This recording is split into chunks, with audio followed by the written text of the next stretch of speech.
Good afternoon, Facebook, YouTube, and Twitter. This is Rich again, back for your third video blog of the day for Wednesday, January 6, 2016. Around 3:22 in the afternoon in Billerica, Massachusetts.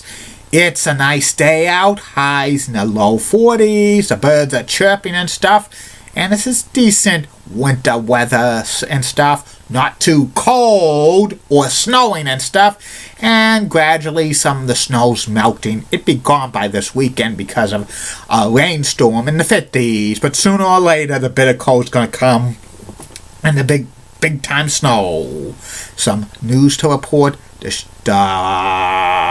Kansas City Royals have signed outfielder Alex Gordon to a 4-year contract worth $72 million, and Patrice Bergeron of the Boston Bruins is going to be playing in a second straight All-Star game, so congratulations to him. And NBC Boston now has a Twitter account. That's a sign that NBC is going to have their own and operated station in Boston in the near future. And New Orleans Saints head coach Sean Payton is going to remain with the team. That's about it on news. My third video subject of the day is my personality profile. I usually do my personality profiles at the end, but today's going to be a different day because the last video blog of the day will be about the 2016 Hall of Fame ballot and my analysts on it and stuff. And that comes out at 6 p.m. tonight, and I didn't want to wait to then to do a video blog and do back-to-back. But I'm doing this like the third video blog, the personality profile, right now. Today's personality profile is about one of the most famous sports announcers in television history, Don Criqui. Don Criqui has had a 50-year career calling sports for CBS and NBC and on the radio. He hasn't been like a top play-by-play announcer for any sport, but he's been very, very consistent and stuff, and he's won many awards over the years.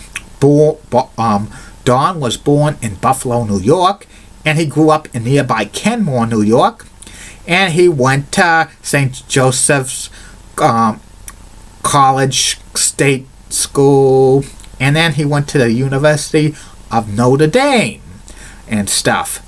He was in the United States Air Force for a few years. After he got out of the Air Force, he started his broadcasting career in Buffalo, New York.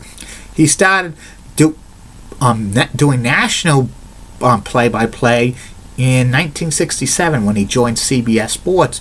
He originally called New Orleans Saints games for CBS for a year.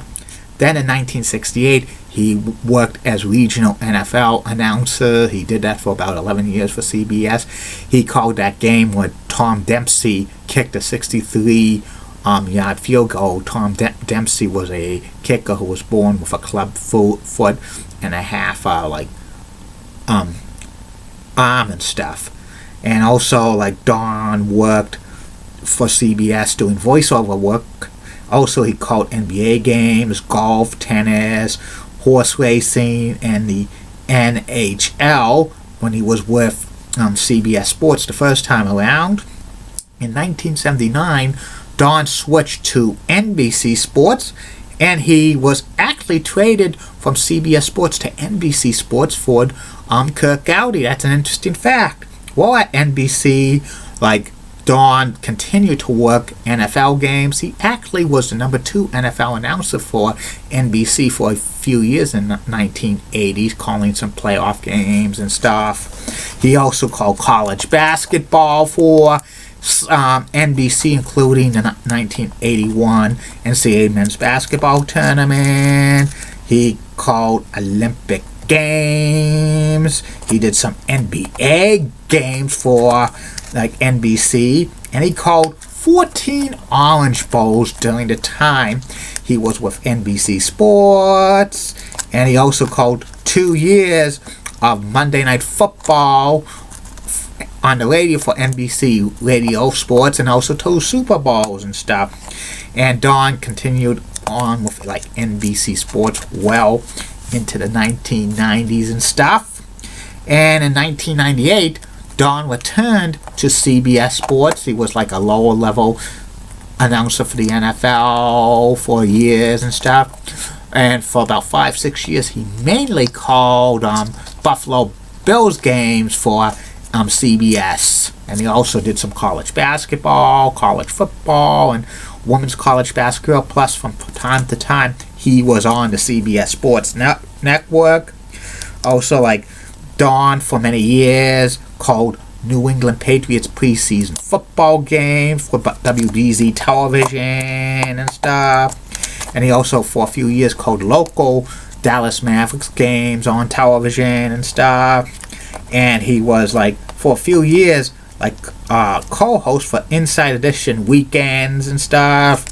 Like, in the late 1980s and early 1990s, when the NFL season was not playing, Don would work in New York as a part-time sportscaster for WOR Radio, and he was a frequent contributor to Imus in the Morning and stuff. And he worked for 1 year as a part-time play-by-play announcer for the New York Mets in 1991. Even though Don never was a top announcer for the NFL, for CBS or NBC, a number one announcer, 2003, he received the Pete Rozelle Broadcasting Award for Excellence. Plus, he's in the Greater Buffalo Sports Hall of Fame, which that's a big achievement. Don Criqui called NFL games on television for CBS and NBC for well over 40 years. That's a pretty amazing record and stuff. Today, Don calls Notre Dame game football on the radio, and from time to time he's on the CBS Sports Network and stuff. He hasn't called an NFL game since 2013 and stuff. And he's kind of semi-retired and stuff, and he's probably, one of the most underrated sports announcers of all time and stuff. He's not really gotten his due as a top sports announcer by the media and stuff, but he's like a solid play-by-play announcer. That's about it on him, and that's about it on this video blog right now. The fourth and final video blog will be about the 2016 Baseball Hall of Fame ballots. My analyst who's going to get voted in. Keep calm, everybody. I'm a Julie Bunning guy. Molly Rosenblatt of WCCO, Channel 4 in Minneapolis, St. Paul. Roxanne has nice legs. A little bit hot. Is so stunning. And she has nice legs as well. Amy Swensy's so awesome. Barbara Gibbs of ABC 11 has a sweet southern accent. Julie Donaldson of Comcast Sports Mid-Atlantic rocks. Michelle Beadle of ESPN Sports Nation has nice legs. And in the words of Chris Berman, host of NFL Countdown for ESPN, he could go all the way. Touchdown, touchdown, touchdown. See you later.